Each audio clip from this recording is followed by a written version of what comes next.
Difference between a Christian guy and a man of God. A Christian guy might say that he loves you, but a man of God will love God more than you. A Christian guy might text you Bible verses or have a tattoo of them, but a man of God will live out those verses and have them written on his heart. A Christian guy might go to church or wear a cross around his neck, but a man of God will see that the highest calling is to give Christ glory. A Christian guy might accidentally compromise your purity, but a man of God will protect it above all else. A Christian guy might seem super attractive, fun, or handsome, but a man of God will have a beautiful heart regardless of his looks. A Christian guy might be content to just take you out, but a man of God will go beyond the superficial and hold you up before God in his prayers all the time. And to be honest, that's something that I'm still working on. But you need what is called awakening. We need to learn to unlearn some things we have learned. We need to learn to unlearn some things that we have learned. Okay, this is what we need to do. A tier for me, greetings to you. Please kindly share this video for me. Invite people, tag people. There is a fantastic, fabulous testimony today. Okay, Seto SSK is going to maybe elaborate on the journey. I told you all I was doing the research. I have come to a conclusion. So I think it is fair for me, even though this is my own business, that is my own choice, that is my own thing. I really don't have to explain myself to anybody, you see now. But it is a beautiful thing. It is a joy. So I think it is also okay for me to share it with people. Okay, maybe through my testimony, it could also help some people get the courage to step forward or to step up their games or do their research very fast. Okay, since you don't know what is going to happen tomorrow, you have to be fast. Okay, Seto SSK have finally come to accept Jesus Christ, the Lord, as his personal savior. Seto SSK is now a follower of Christ. And I have come to this conclusion based on what I have been searching for. Okay, practically, I can say Islam led me to Christianity. And the reason why maybe I will explain further in this conversation here. Okay, so I'm a proud follower of Christ. Of course, if you're a Christian and then you are somebody who also follows Jesus Christ, and then you know some verses from the Bible which you think it could help me gain more faith, which could help me, okay, be more stable, you can also drop that verses in the comment section. Okay, give me small verses maybe that I have to study for myself, and then to encourage me more. Okay, so if you're a Christian or if you are somebody who knows the Bible very well, and then you think there are some verses that could help me gain more knowledge, gain more faith in the religion, you can help me and drop a comment in the comment section. Okay, so long story short, Seto SSK is a follower of Christ. Okay, and if you follow my platform, you can see where it began. My journey began like 4 years ago, let's say like that, 4 or 5 years ago, maybe. When Avraham Ben Moshe, Avraham Ben Moshe, greetings, okay. When Avraham Ben Moshe came out with the message to empower Ghanaians, we are too lazy, we are too dependent on the religion. We are too dependent. Everything is God will do. We never want to use our own hands. We never want to critically do something, to use our ability, our intelligence, also to provide for ourselves. We are always dependent. You see now, so I was one of the people who I always viewed or saw that the religion in Africa is one of our downfalls. And it is still one of our downfall. The religion that we are practicing, how we are practicing the religion in Africa, We are putting all our faith, and we don't want to use our strength of energy to do anything. We think by praying 6 hours a day will fix the country. That is that is why when Ben Moshe came, I was very happy. I was very happy, and I was saying, wow, this is the guy. So you see, that was the message was to like let people know that how we are heading, where we are heading. Everything you see, an accident happens, we blame it on the devil. Nobody wants to make okay, why is it too do we need traffic lights here? Do we need zebra crossing? Do we need to slow down, put a speed limit? Do we have to do something? You don't have to always blame the devil for things that we cause it ourselves. Okay, so I was very happy. So I was trying to also let people know that it is the Bible. It is the Bible. You see now. So me trying to let people know the cause of our downfall, or how we have been programmed, or how we are practicing, or how we are acting. It is the Bible which is causing us that. Okay. So we started to question. I started to question the Bible, just like Ben Moshe was doing his thing, and I was supporting. So me questioning the Bible from an ignorant point of view, from my point of view, which I didn't know much about the Bible. Okay. I was just questioning the Bible, and then people will be giving you answers. Then you have to go and do your research. Okay, you ask this question. Okay, why it doesn't make sense? So you will go and do your research. So we were just questioning the Bible, and then I saw that okay, it is being one-sided. It is being one-sided, right?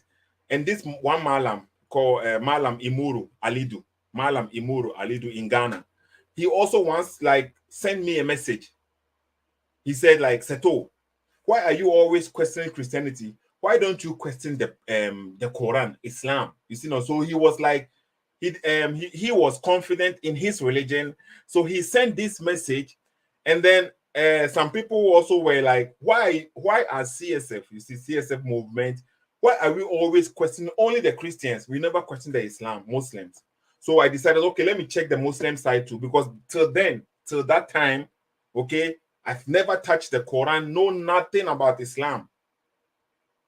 So I started questioning Islam too, checking Islam, asking simple questions. Why is it like this? Why does it say we? Why does it say he? And he did this, but it is Allah who is speaking. That's how we started asking simple questions, but most of the time you never get a clear answer. And every time you start to question Islam, they will assume that you are a Christian. Okay, so if you question Islam, they will assume that you are a Christian. So they will be throwing some Bible verses to you, just to like you say, okay, it is in Islam, it is also in the Bible. So what is your point? That is always the argument. So this is how things got interested. Every time I will question a Muslim about something critical, he will try to give me an example in the Bible. But then I will go and check the Bible, and I will maybe consult with somebody who knows the Bible, okay? And then they will give me an answer. You don't have to like the answer, but they will give you an answer from the Bible. From the Bible itself, they will say, okay, the reason why this is because of that, this and that. They will give you an answer. Maybe you don't like the answer. That is okay. But you will come back to the Muslims and you will get no answer. You see now, so I was questioning the Muslim, and then he would tell me to go. The Bible has the same problem, and I will go to the Christians. A Christian you can find an answer to that question the Muslim was challenging, and you will find the answer. You bring it to the Muslim, then you will question the Muslim. Okay, so now I gave you an answer from the Bible, right? So what about yours? He will say that you are not ready to learn. What do you mean I'm not ready to learn? And I will give you an example here. Okay. So you see, it kept on going on. It kept on going. Every time there is something I'll consider as horrible in the Quran, and there is something horrible in the Bible, you go and check the reason why this horrible thing happened in the Bible. There is a reason. You go and check the horrible thing that happened in the Quran. No clear reason. It is like that. You see now. So there was always this confusion. And then me, for my part, I never said there was no God. I never claimed that there is no God. I never said that. I also said I believe there was a higher power. I believe there is something there. But what I didn't want to do was, I believe there is a God, there is a creator, there is a higher power. Okay. And somebody also believed that there is a God, there is a higher power, and he believed that is in the Bible, and the other one believed that is in the Quran. Okay, so why should I sit there for someone to tell me? Because we don't know. It is like we are standing behind a wall, and behind the wall we don't know what is there, but someone is trying to tell me what is behind the wall. Okay, so that was always my argument. Me and you, we have never seen what is behind the wall. But you are trying to tell me, you have written a book and you are trying to tell me that the thing behind the wall said you should tell me this and this and that. So that was always my argument. That is how I say, why should I believe in the book? Okay, but by reading the book, okay, you can find some hints, some things, okay. Maybe you will not be convinced with it. You need faith, okay, and faith is a thing that everybody has. Everybody uses faith. Everyone. For example, you get married. That is faith, because you've met a woman, okay, or you have met a man. If you are a woman, you have met a man. If you are a man, you have met a woman. You don't know what is going to happen in 10 years. So it is with faith. You believe, you are putting your faith, your trust in this woman to have children or to create a family with this woman. You don't know, or this man. You see, now some people get into marriage and that will be their downfall. So we never know the future. So if we can put our trust in human beings, then then I have a book that is saying it's from God. And by reading these books, by reading the book, the teachings, the logic, the love, the things the book is teaching, I think I can put my faith in this book, because the book is doing exactly what it said. Okay, so I think with faith, I can put it in this book. And why I put my faith in the Bible and not in the Quran, I think if you follow this platform, you will know it clearly why I cannot put my faith in the Quran. An example happened, one of the perfect examples happened not too long ago in Nigeria, Sokoto, where a Christian woman was stoned to death, was beaten and burned alive for insulting a prophet. As a Christian, I don't have to worry about this thing. It is against my nature. I cannot go and sleep when I have just murdered a human being, or I cannot go and sleep while I know that I have just committed this crime and some people are praising me. You see now, so for me choosing who to follow, Jesus or Muhammad, it was clear that I would choose Jesus, because if I choose Jesus, there is never going to be a time where I have to have the need to go and harm another human being because he spoke against my God. That is the God's duty. The God will deal with that person when the time comes. It doesn't matter, and we have examples in the Bible. So you see now, because how can I feel comfortable going to kill or harm a human being, my fellow Ghanaian, my fellow human being, a black person, for insulting my prophet, and then I'll go home and sleep? I can't do that. Okay, so or maybe even if I don't harm the person, and then some people could get angry with me. Why are you not defending our prophet? Why? You said you are a Muslim, you have to do this. You see now, so I will be in a kind of in a system where I don't want to be, because I have to be sometimes I have to use violence against people who speaks against my prophet. So I can't do that. But when I'm following Jesus Christ, no, I don't have to kill nobody for Jesus Christ. He will do it himself. He will judge these people himself. I don't have to harm nobody. Even though somebody is insulting my God, I don't like that. I don't like it. But he said clearly I shouldn't do such a thing. And he proved that when he was about to be arrested for the day before he was crucified. Okay, one of his own disciples decided to fight for him. He said, no, put down your sword. So you see now, so Jesus didn't want people to go and kill or harm other people. For him, he doesn't like that. He was on the cross. He was saying, Father, forgive them, for they do not know what they are doing. So even the people who are killing Jesus, Jesus himself has forgiven them. Who am I to have hate for them? So when you are following Jesus, you have a clean heart. You will never have a hatred for anybody. Following Jesus, just following, clear heart. No hatred for anybody like these are the people who killed my God. I have to go and do them. No, he himself has forgiven them. So it is a clear cut. Okay. So that was and there are a lot of verses in the Quran too, which when I present to you, it is a clear reason why for anyone who cares about the truth, hey, that is your own decision. Okay. So me questioning the Bible, turning to the Quran, questioning Muslims, always the Muslims will be directing me to the Bible. It makes me more have to study the Bible, because the things that I was finding in the Quran, I needed to question people about this. And I came to realize so many people didn't know these things in the Quran too. So every time you question a Muslim, he will direct you to the Bible. So I was investing now, even though I didn't believe in the Bible, but I was investing a lot of time in the Bible, because the Muslims, I want to get their arguments, their answer to the question. And every time they will say, okay, but the Bible, this, and this. Okay, the Bible. So they will always assume just because you are questioning them, you are a Christian. You see, that is what they are thinking. If you are not a Christian, if you're not an atheist, why are you questioning us? So they will always think you are a Christian, but I didn't mind. Okay, I'll go and check. So me checking the Bible, investing because of the Muslims, now I have to invest time in the Bible.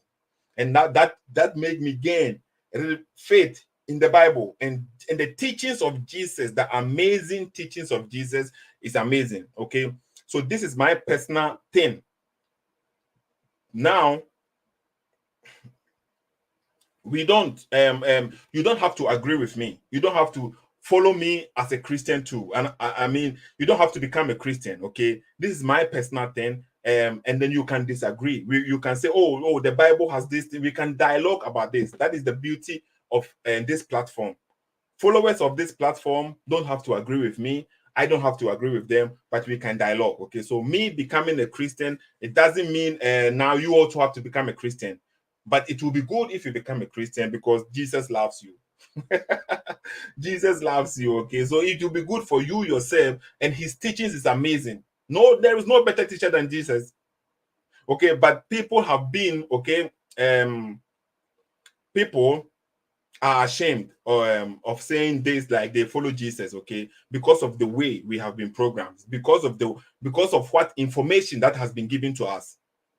You see, because of the information, people think some people literally think that the Europeans wrote the Bible and they brought it to Africa. That is really what some people think. When the Europeans were coming to Africa, when was that? Like, let's say like 400 years ago, like 500 years ago, in the 15th century, in the 16th century. That is when the Europeans came to Africa and they enslaved us, and they really broke our wings. They have done a huge damage to Africa. That is not something we can say it doesn't matter. It matters. But that they were not the people who wrote the Bible to bring to us, to demolish us like this. No. Okay. They used it to benefit themselves. They used the Bible in a way to benefit themselves. That is exactly how some people are using the Bible today. So some people, pastors and people, they are also using the Bible exactly the same way the white people use the Bible to benefit themselves. Some people today, they claim they are man of God. Okay, so the Bible is there. Okay, if you don't take your time to study it, because it is about yourself, and you put all your trust in someone reading it for you, you may be misguided, because everyone will say it in a way that suits his agenda. You see, some people have the Bible in their hands, just like have you heard about the slave Bible? The slave Bible. The slave Bible was it was a Bible where the Europeans, I don't know which particular country, but they took some verses from the Bible and they placed it in one Bible, and they made that Bible as a tool to use it. You see, they came to you, they are telling you what God says. That is what they are claiming, but that wasn't what God is saying. That is how they have manipulated the Bible to deceive people. And exactly, some people are doing it the same way today. A whole bunch of churches in Ghana. That is why we are suffering, because the way we are supposed to take the medicine, we are taking it in a different way. You see now, so when you yourself, you care about the truth and you sit down, you sit down and you check the book, you will get a different answer. You will get a totally different answer. The white people didn't bring us any Bible, did nothing. It's a lie. That was there already. When you go and check the oldest Bible, Ethiopia Bible was there in Ethiopia long before. Okay, so it is a big lie if someone says it is the white people who wrote the Bible and brought it to us. It is a lie. It is not true. It was there before, but some people came and used in a way to harm us. Okay, some people came and used it in a way to harm us, and we have some videos I will be addressing to you with. Okay, and when it comes to slavery too, okay, the slavery in the Bible, that is something some people, they have a very difficult times with that statement in the Bible. Slavery. I am not saying slavery was a good thing which happened to us. That is not what I'm saying. The slavery in the Bible is a total different slave system. Okay, it is called slavery, but it has nothing to do with what happened to us. Let me give you an example. When we say kiss, okay, when I tell you, so okay, when I came in the room, I saw this man kissing that man. When I just say this statement, you will say, what? This man was kissing that man. It is something you will say, oh, homosexual or something like this, okay? But the same word kiss, you go in the Bible, you will see that Judas kissed Jesus. You see that Judas used kiss to kiss Jesus to sell him out. So it is the same word kiss, but it depends on which context, okay? So the word slavery in the Bible, it's a different context. That time, it was a different system, and how they use the slavery there, it is different. And the slavery that was occurred in our system, that is what we know. It was a very pitiful and painful thing that happened to us. So every time we hear slavery, we connect it with that which happened to us. But that one in the Bible is different one. It was a system built at that time. Like you owe somebody something, you can go as a slavery and work off your debt. And it was a period of time, like 7 years or 6 years or something. But we will go deep in this story too one day, okay, if God willing. So there is a lot of information that I have found out. There are a lot of verses that I have found out that maybe every time you hear these things on the street or somebody is saying it, we keep on misinterpreting it. It is not how the Bible is saying it, but most of the time, because you were brought up listening, hearing it in that way, you also continue. You never check it for yourself. Okay, that is the problem we have right now. So maybe I will one day open the phone lines. Okay, people can call in. Not today, because today I want to make it a short video here, and then I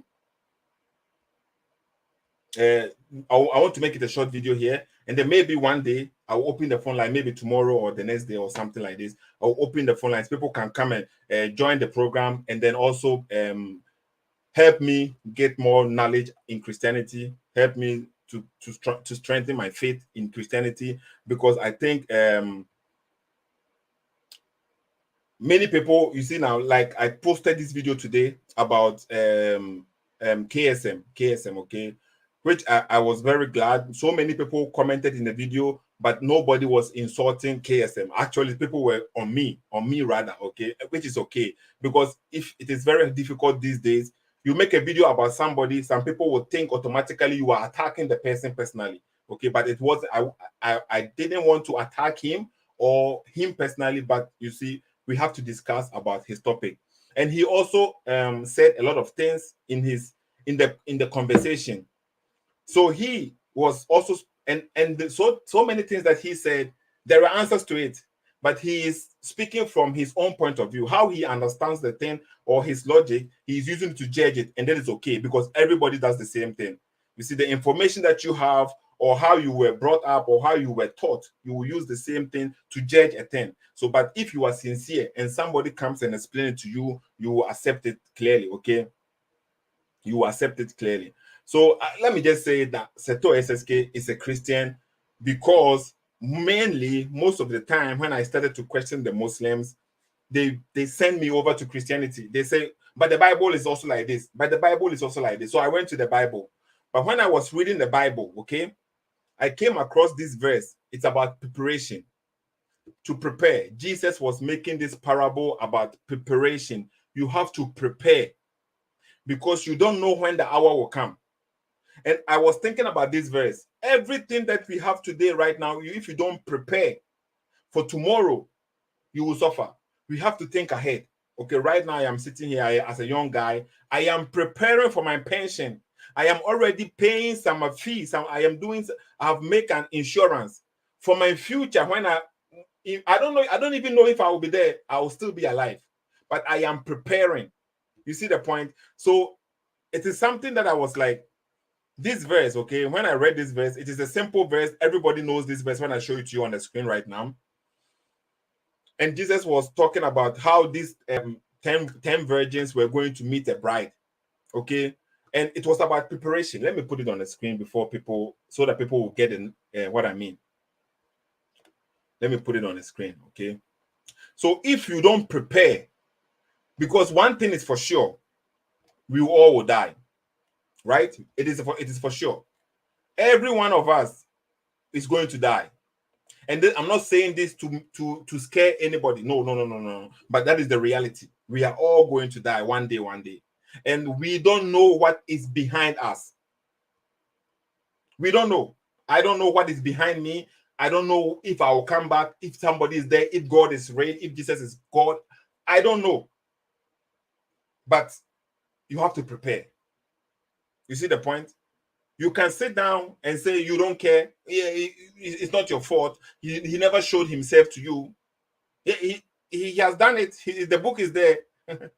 Okay, the book is there. Let me show you. So let's be one of the wise people, not one of the foolish people. That is what the Bible was saying. Let me show it to you on the screen right now. So Jesus was saying this parable. So when I keep on thinking about this, you keep on thinking about, just think, you see the Bible itself, it says it in 2 Timothy. The Bible is to guide you into righteousness. The Bible is to guide you into righteousness. But let me just show you this verse and then we will go to that verse too, okay? It says, so if you are a man right now, if you're a woman right now, we need preparation. You have an exams, you need to prepare for that exams. You want to get married, you need to prepare for that marriage. You want to have children, you need to prepare for that thing, okay? Everything that you want to do with preparation, you are safe. Majority of the time, let's say it like that. Without preparation, you can still go through maybe, but you see you have difficulties. So the preparation is very, very important. And this is what this parable is saying. At that time, the kingdom of heaven will be like the 10 virgins. Will be like 10 virgins who took their lamps and went out to meet bridegroom. So this is a parable Jesus is telling us, okay? 10 virgins, 5 of them were foolish and 5 were wise. So this is a statement that you have to think about. So who is the foolish ones and who are the wise ones? Those who prepare, those who have insight, those who do something for their future, they are wise. Those who think about today right now, those who just think about themselves today, they are foolish. And this is the parable. And that's what I mean. The teachings of Jesus is deep. When you read this one, I don't see I haven't found any better. Who is the better teacher than Jesus? Jesus is teaching you this, okay? The foolish ones took their lamps but did not take any oil with them. You see now? So this is what the Bible is teaching me. When I started, and I think, okay, because they are thinking about themselves, they think, okay, it's okay, they don't need anything. They didn't think ahead. They think there is nothing is going to happen. Well, let's continue. Then the wise ones, however, took oil in jar along with their lamp. The bridegroom was a long time coming, and they all became drowsy and fell asleep. Okay, so Jesus is coming soon. He's not coming, and you are saying you are giving up. You are not preparing for your future. You think that so you are falling asleep. You get the logic? You are falling asleep. You are falling asleep. You don't even care. Okay. At midnight, the cry rang out. Okay. At midnight, the cry rang out. Here is the bridegroom. Come out to meet him. So you can see clearly they all fell asleep because it took long. The foolish ones didn't take oil with them. The wise ones took oil with them. Then all the virgins woke up and trimmed their lamps. The foolish ones said to the wise, okay, give us some of your oil. Our lamps are going out. So if you don't prepare, now the wise people, they knew that they should what? Prepare, because everything can happen. So now they are not about to give their oil away, because what if it is not sufficient for them? You see now? So Jesus gave this example. This is not the only example he gave in the Bible. The second example he gave also by the fig tree. The fig tree that Jesus cursed, that was a symbolism. You don't know. Jesus is giving you the warning. You don't know when the hour will come. Whenever he comes, you cannot say you are not ready. The fig tree it's not time, it's not season. Think about it, okay? There is always a wisdom, deep knowledge. No, they replied. There may not be enough for both of us and you. Instead, go to those who sell oil and buy some for yourself. Okay, go to them and buy some for yourself. But while they were on their way to buy the oil, the bridegroom arrived. The virgins who were already went in with him to the wedding banquet, and the door was shut. Okay, so if you don't prepare right now, the day when it happens, when the situation happens, when you are now sick, you are in your bed, when you are already old, you cannot do anything. That is when you are going to say you want to find Jesus. When you are about to die, that is when you are going to say the Shahada. Think about this, okay? Jesus is not a game. That is what the Bible is saying. So right now that you are strong, that you think you are strong, you don't need anything. This is what Jesus is telling you. Be ready right now, because later on maybe you won't have the strength to go walk to the church or to anywhere to go and say I want to accept Jesus. Maybe it will be too late. Later the others also came. Lord, Lord, they said, open the door for us. But he replied, truly I tell you, I do not know you. That's what the Bible is saying. So when you go now, you want to come to Jesus. When you are about to die, you saw the car, you saw the ship sinking, you saw the car crashing, you saw something horrible happening. Now you want to come to Jesus. He will say, no, I do not know you. And that's what I wanted people to recognize or realize in this video today. And because in the video today about Mr. KSM, that video was clearly about KSM doesn't accept Jesus Christ. He doesn't accept the Bible. He thinks that God is terrorist. He thinks that God is contradicting, a killer or something like this. That is what he was calling the God in the Bible. But when they were speaking about something happened, okay, he didn't call his God. He was like Jesus Christ. You were just calling him killer, terrorist, and all kind of names. But when it came, you see now, when it came to a hard on hard, he wasn't calling his God, he was calling Jesus. And some people don't even realize. They think it is, they say he has been programmed for this long. He has been programmed for this long. Okay, let's continue. Therefore, keep watch. So this is what the message is telling you. Therefore, keep watch, because you do not know the day or the hour. You get it? So you don't know, and that is exactly the truth. Me and you sitting here right now, we don't know when we will die. We don't know when we will die. So if you think you have time tomorrow, okay. If you think you have time in the next 5 years, okay. But we don't know. And that is the truth. And that's what Jesus is telling you right now. Because we don't know. This is simple, okay? I am trying to make it clear for you. To me, I've made the decision for myself. You don't have to accept it. This is for myself. I think it is a reliable thing for me to do it. And if I am following Jesus Christ right now, okay,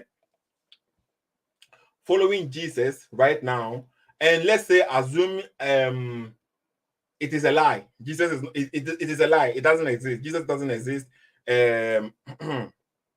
Jesus, it's all fake. The Bible is not actually not from God. But the teachings of Jesus right now, you and I, okay, we both read books. We both learn, acquire knowledge from other places. Somebody can give you some wisdom. Somebody can teach you something. We go to school. So even if the Bible it is not true, Jesus is not false. Jesus is not teaching me anything harmful. So his teachings in the Bible right now, if I apply it to my life, it is never going to harm me. It is actually going to give me joy. It's going to give me happiness. It's going to guide me, lead me to a better person. The teachings of Jesus leads people, makes people become better persons, humble, wisdom, wise, loving. You see, so right now, even if the hereafter there is nothing there, right now, his teachings could guide you to be a very good person. You will never harm your fellow human being. You can defend yourself. Jesus never said you should stand there and somebody be killing you. No, you can defend yourself. That is clear. But for a community to build, the guidelines of Jesus will make your community marvelous. Okay, so even if, and that is what I'm saying, okay, Jesus said it in the Bible, he is the good shepherd. He is the good shepherd. So, and then he said, the good shepherd lays his life for his sheep.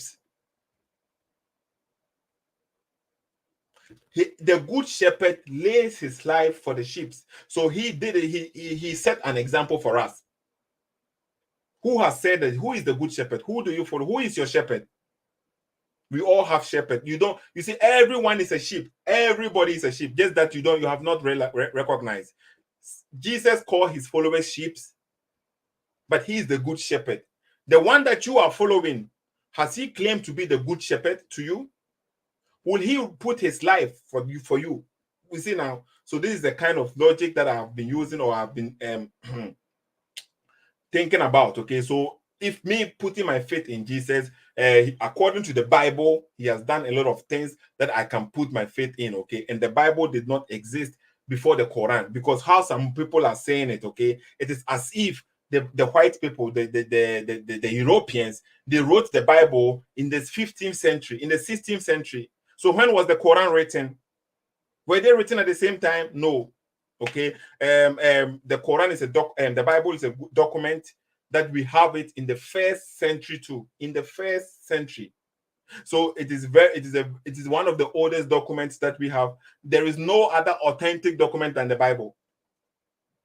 And that is you see now, when it comes to the Quran, let's even analyze it. When it comes to the Quran, and then you think the Quran is authentic than the Bible, that is a lie.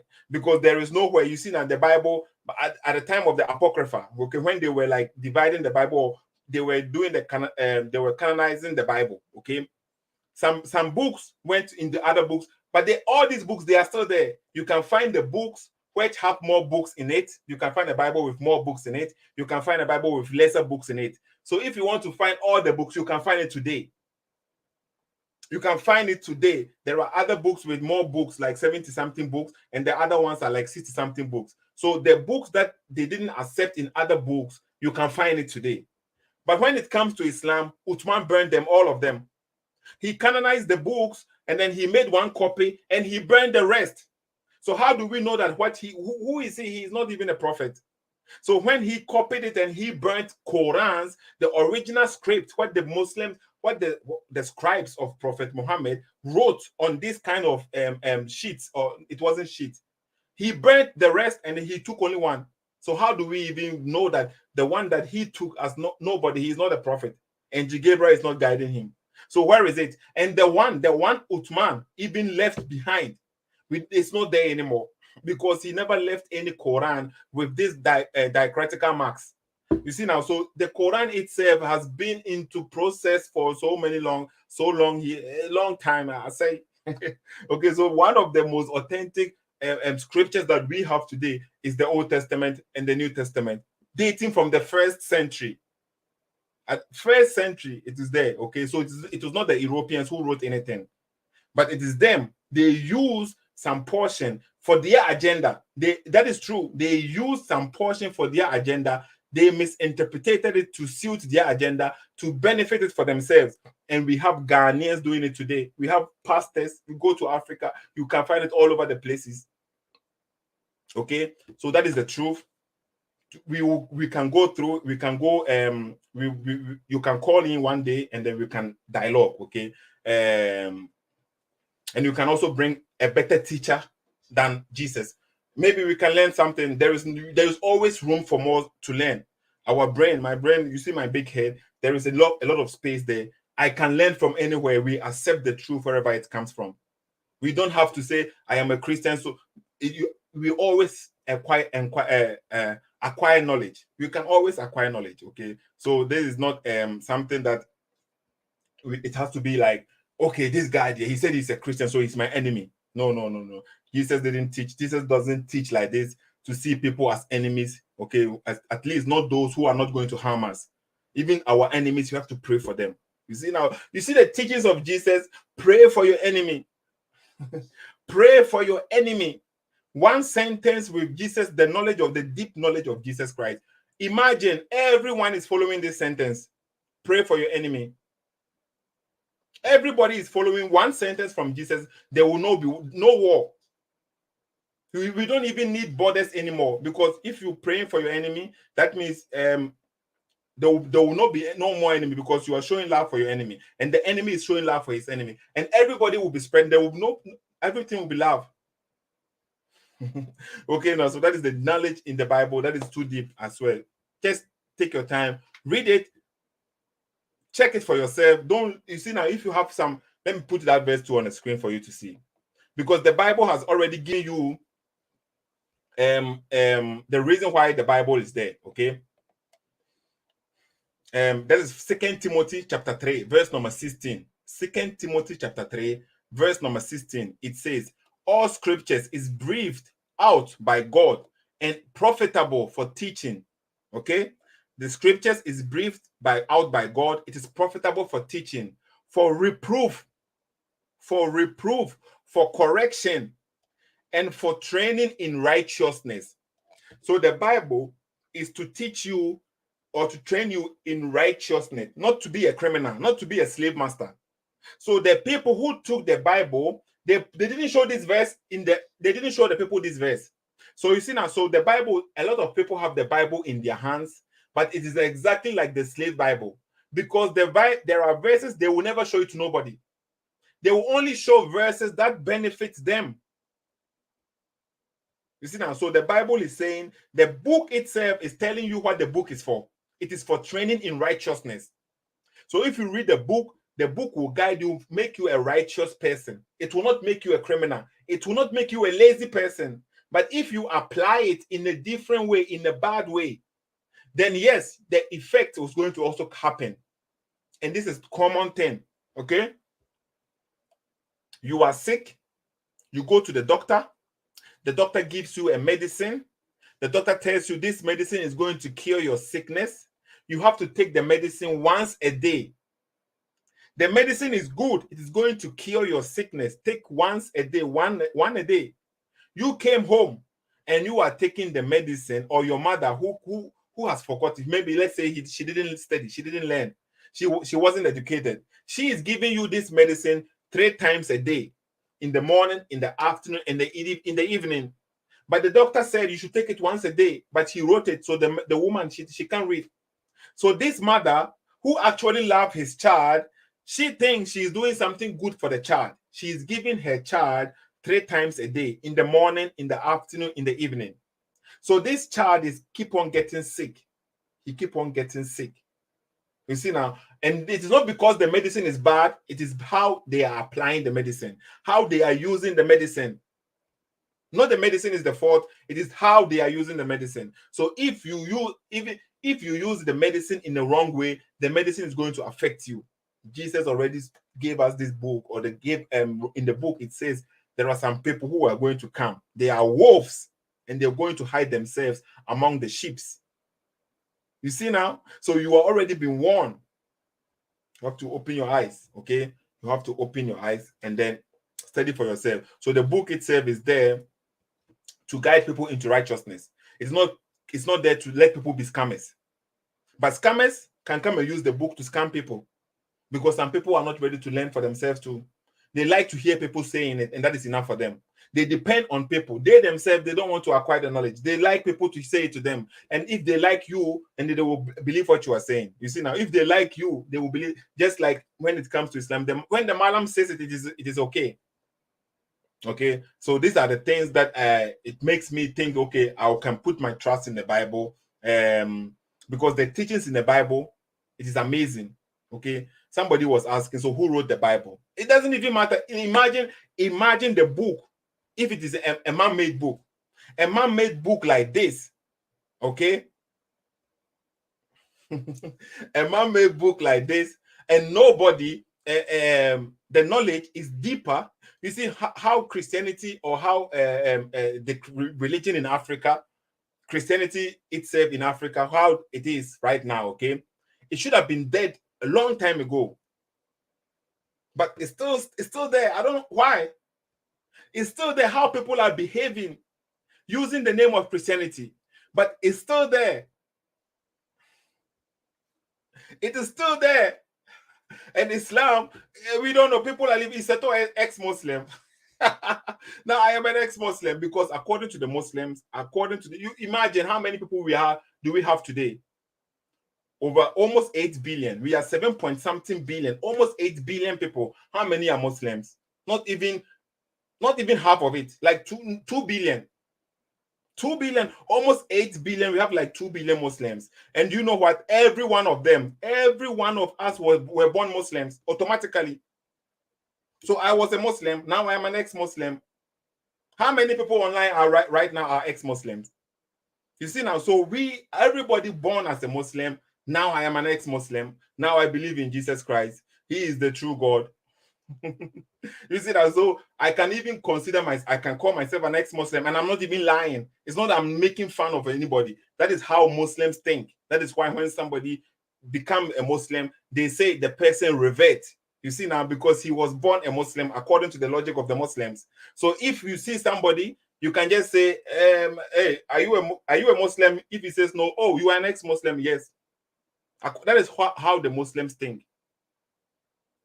Okay, so I think I have spoken a lot. I've spoken so much. I've spoken a lot of things. Okay, so share this video for me. If you see me from today on, from tomorrow on, whenever you see Seto SSK, you can call me a follower of Christ. You can call me a Christian, whatever. Okay, I believe that Jesus is a true God. Okay, and then his knowledge, there is nothing compared to his knowledge. Give me somebody who has a knowledge than Jesus Christ. Give me a book who can teach you wisdom. Give me one book which teaches wisdom than Jesus Christ, and maybe you can convince me with that book.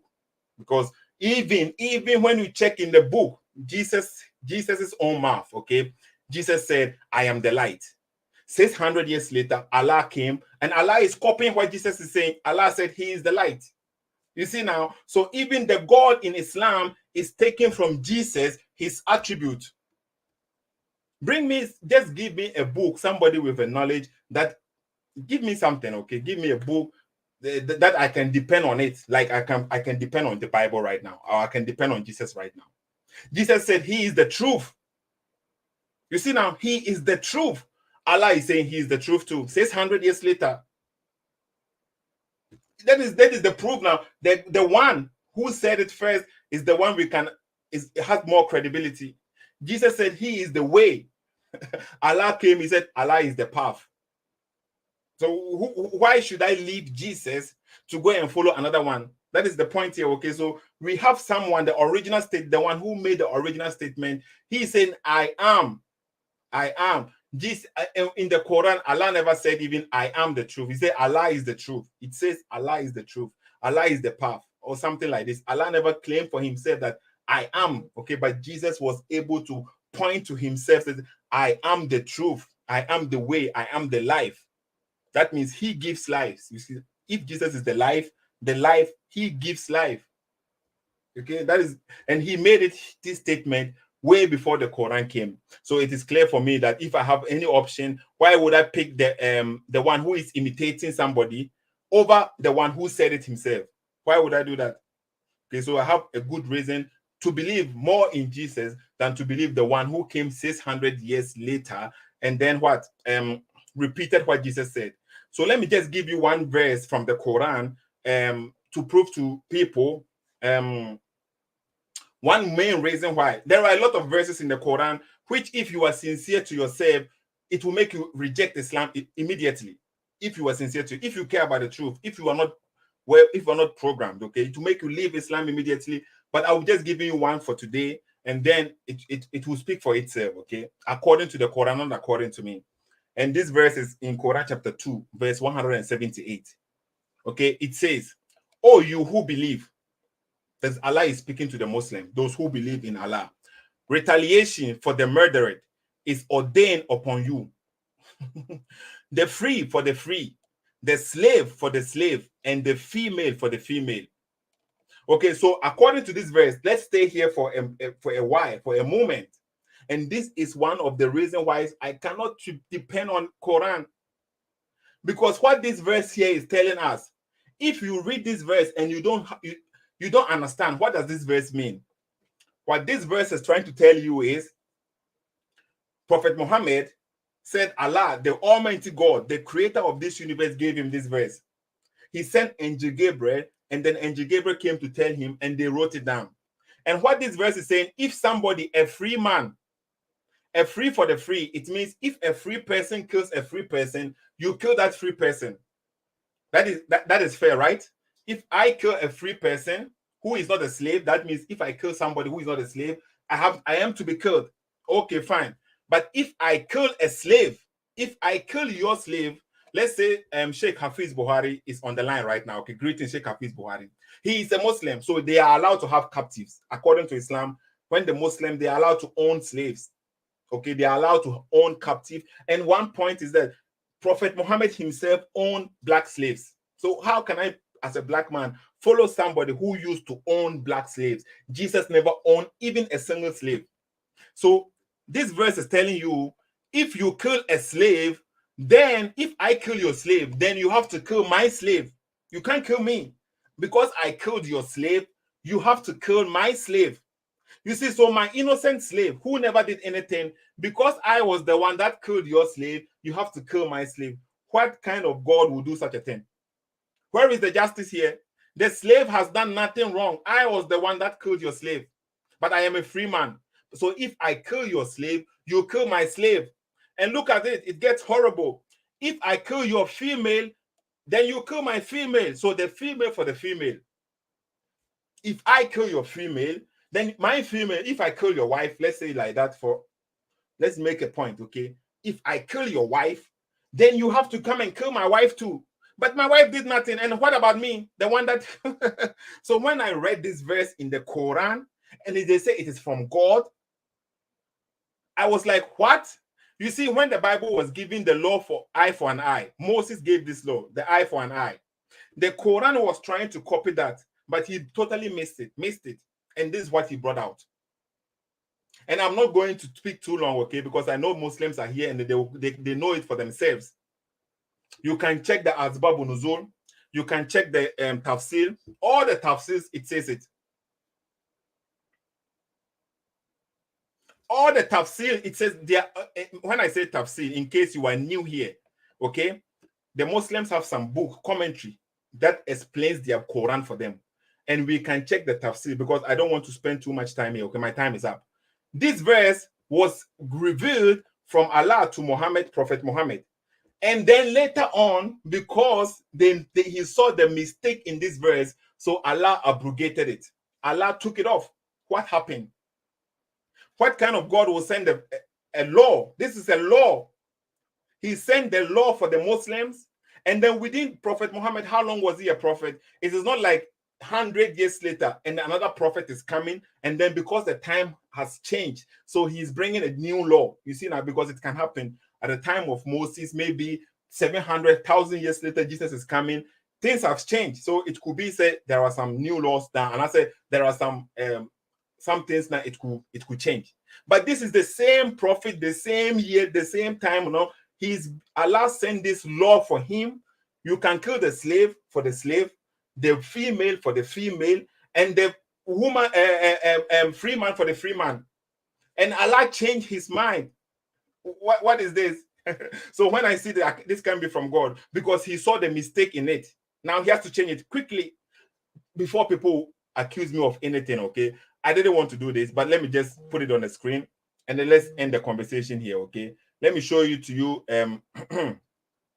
the commentary so that people will know that I am not speaking out of my own self. Okay, so that people will see it clearly. We speak with references. We speak with references. I don't speak anything like trying to deceive anybody. And this is one thing that I am proud of. Because if you are saying something about someone's religion, okay, and you misrepresent it, you misrepresent the religion. You don't say it how the religion teaches. You are giving yourself, you are digging your own, you see, now whatever you are doing, somebody will eventually come and expose you because you were using lies. And Jesus said it clear.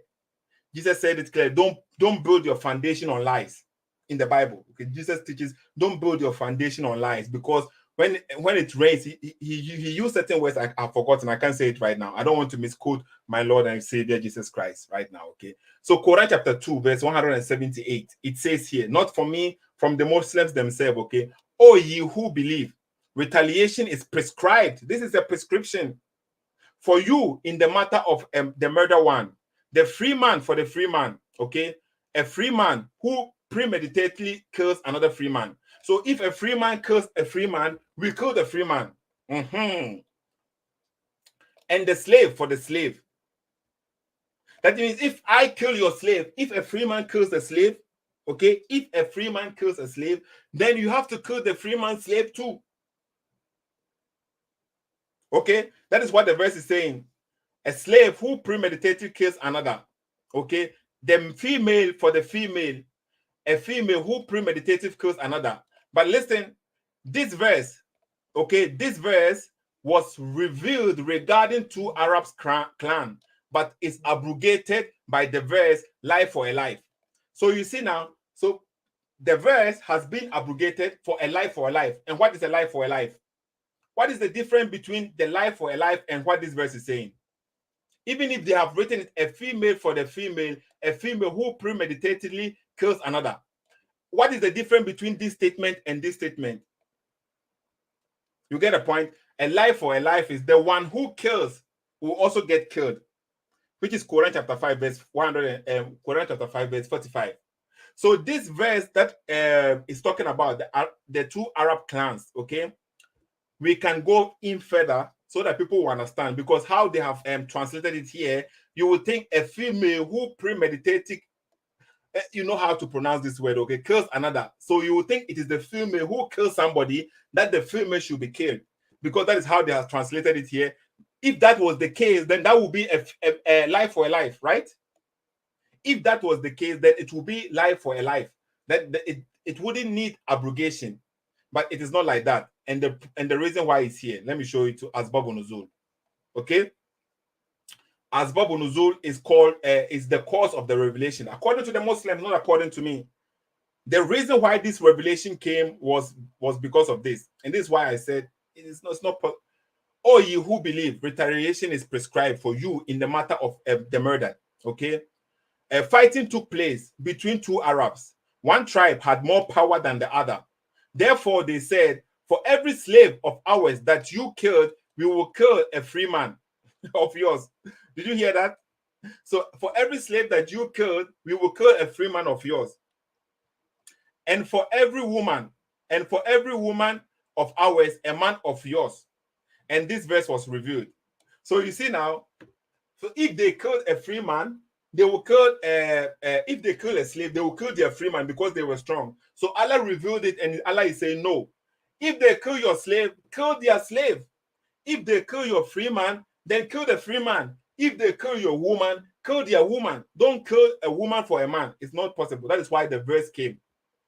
That's from their own source. That is why I've shown it to you on the screen. Okay. And every woman of ours, a man of yours. So that's how the clan they were behaving according to the script. If you kill our woman, we will kill your man. So Allah wants to solve the problem. He said, no, if they kill your woman, kill their woman too. Don't kill their man. You get the logic? And that is why Allah then later on abrogated the verse, because he saw that it is not going well. Okay. So I think it is enough. I've shown it to you on the screen right now. I've shown it to you on the screen right now. One of the verses that it makes me say, no, this cannot be from God, because a God will not send a law. He's all knowing, he's Almighty God. Why would he do such a thing? And then later on, then see the flaws in it, and then change it. Now he said life for a life. Why? He didn't understand. Didn't he know that he has already sent it to Moses before? If the same God is that he sent to Moses life, eye for an eye, didn't he know that? You see, now that is what people need to understand. Okay, so maybe I will come back tomorrow, and then we can discuss about this video one more time. Okay, we can discuss about this video too. Some people were saying I should read in the comments. I should read the comments, but let me see. Maybe I can read in the comments and then answer one or two questions before I leave. Okay, because I have to go. Let me just say, please subscribe to the channels, okay? Facebook, YouTube, and WhatsApp, and TikTok, okay? I'm also on TikTok. I've already gained over 1,000 followers on TikTok already. So you can also be part of it and follow me there. Mohammed Awal said, is your Bible fake or not? Okay, for you, I can't say it is fake, because for it to be fake, we have to have something that makes this one fake. You see, now you have to bring the original one so that we can say, okay, this is fake. Okay, so I don't know if you are speaking with me right now or you are speaking with another body.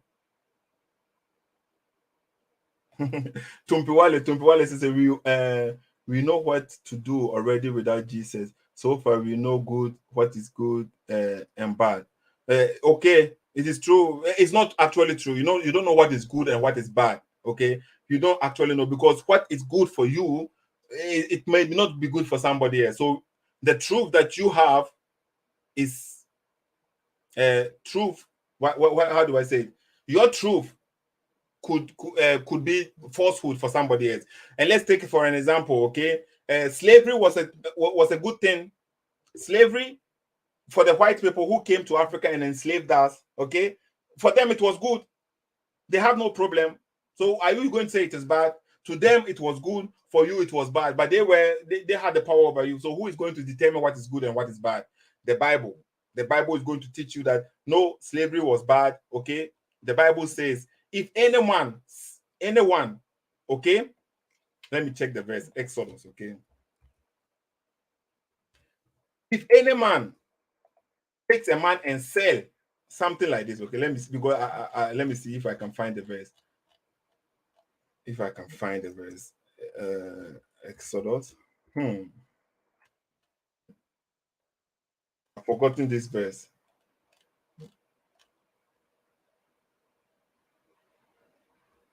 I can't find the verse right now, but it's talking about how you cannot take a man and sell the man for anything. So selling people, okay, what is forbidden in the Bible? The Bible forbids you of selling. Bible forbids people of selling. That's exactly the slavery that went on in Africa. They were selling human beings, and the Bible forbids that totally. Okay, so what is good and what is bad, we cannot determine for ourselves. You have to have an ultimate somebody who knows it, who can say, okay, this is wrong and this is bad. Because for us ourselves as human beings, what is good for you? I don't know. Somebody wants to marry 700, you will say it is bad. Somebody wants to marry a child, you will say it is bad. But for the other one, it is okay. Okay, for the other religion, it is even permissible. Okay, Tumpiwale. So Skeptic Jabani say, when did you took it? I don't know. You see, in Christianity, I don't think you have to take a shahada, you have to publicize it. You have to it has to come from your heart.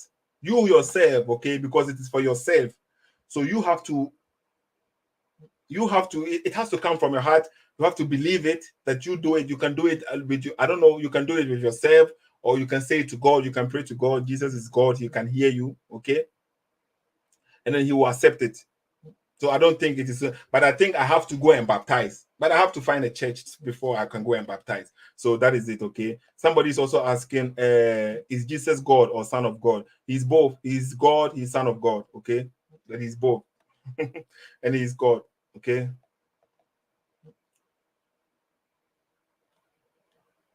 He's God, okay? So I think the comments are too many. I cannot actually answer all of them, but maybe I will go back later on and then look in.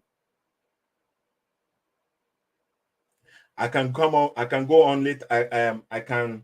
What do I say? I'm trying to read in the comments, but it's difficult. Okay, because there is a lot of comments. I didn't know that there was people going to comment on Seto becoming a Christian. Are you really interested? Jafar Mohammed should be my next debater. The guy, I don't know why he is right now. He owes me one debate. He never came for it.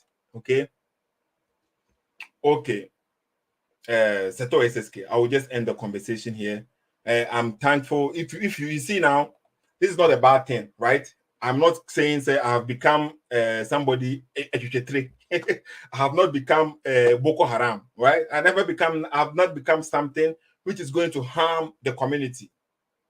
I have not become somebody who is going to tell people to go and harm other people. No. So this is my personal choice. Okay, somebody prefers being an atheist. It is okay. Okay, that is your decision. Somebody prefers worshiping Satan. Some people will say their God is Satan. They have only one God. They only have only one God. They worship Satan. It is okay for them. Some people prefer being Muslim. It is okay for them. But even if everyone, that is why we have these options. This is why Jesus gave us this free will. He has the will that you have to follow and your will.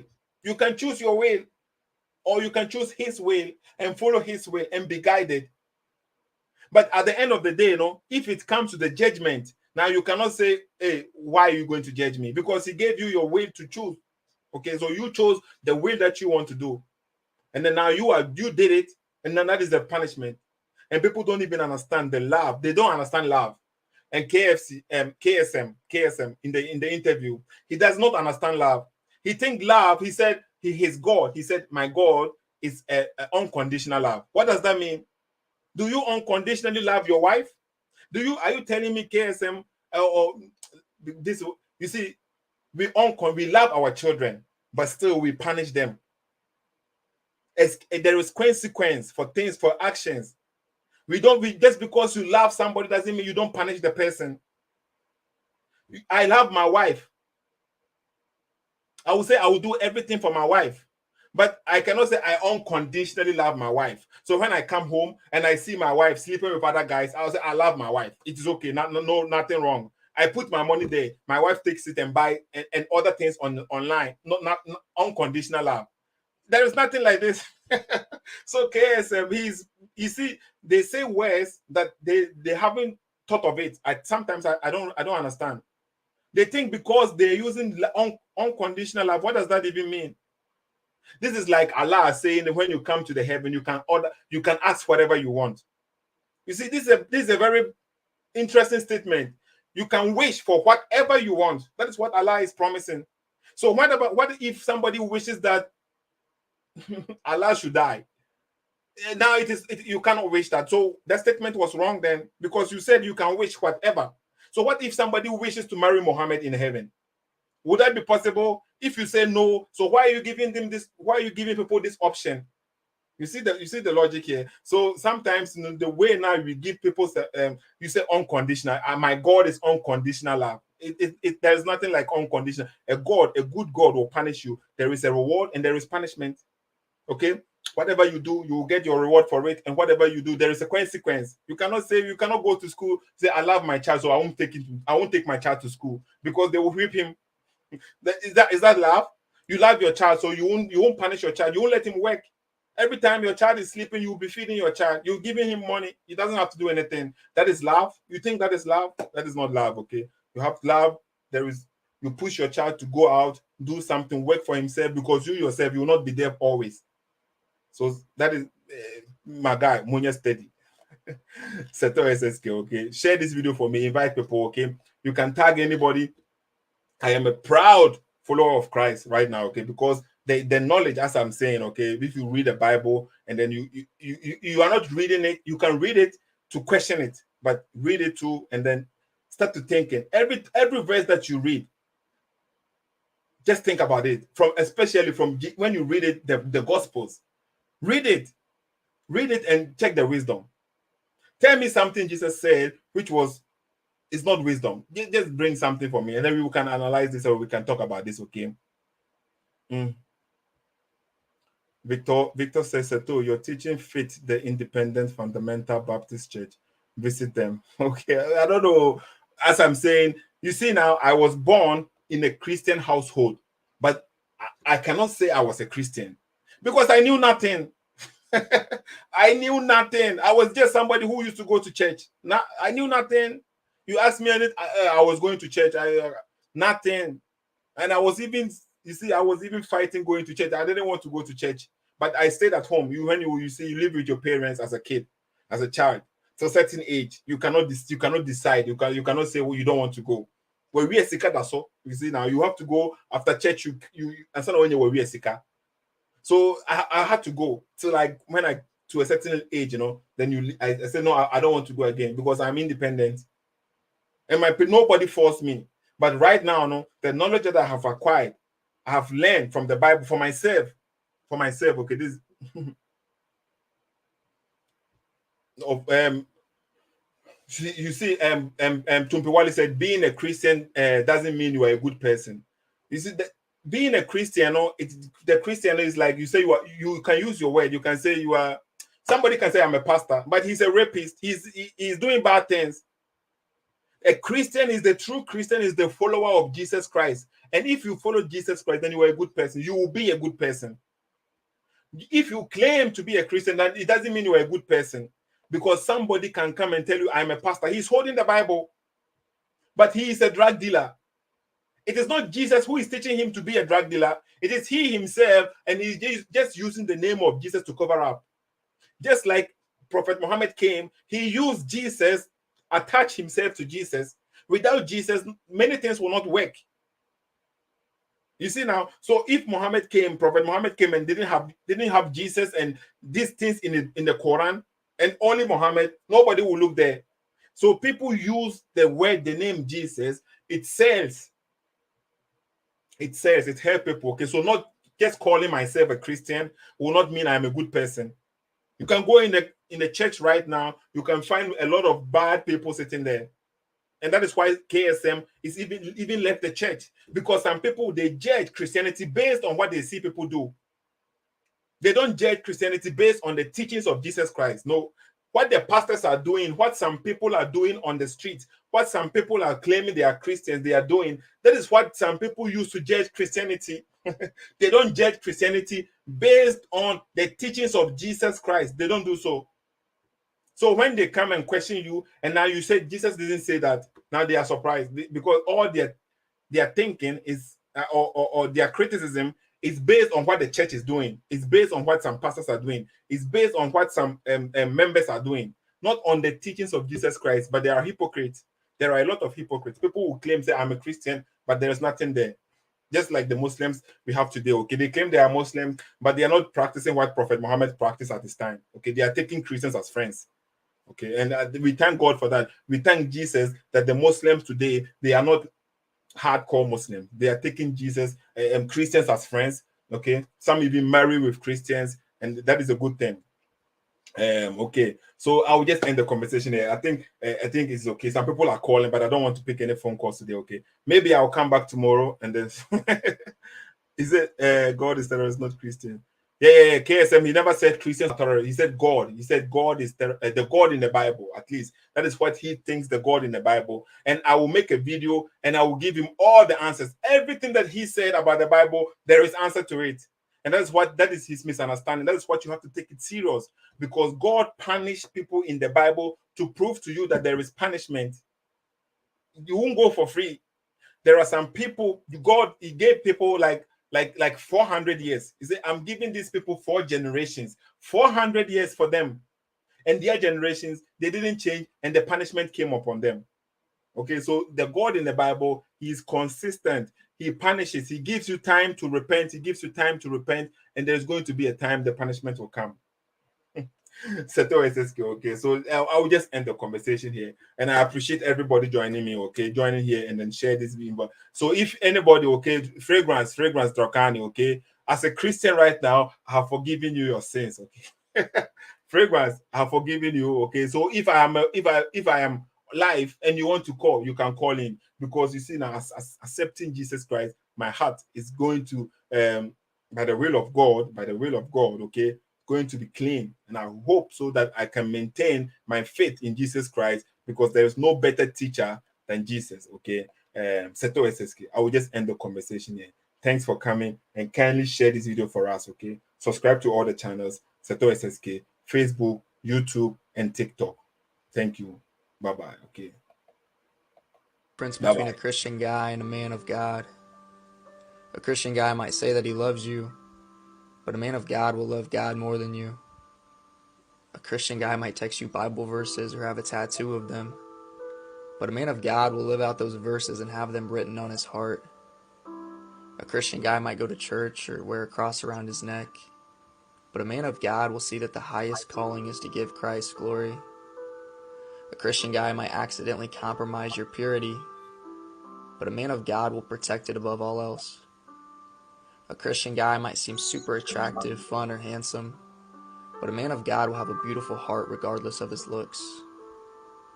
A Christian guy might be content to just take you out, but a man of God will go beyond the superficial and hold you up before God in his prayers all the time.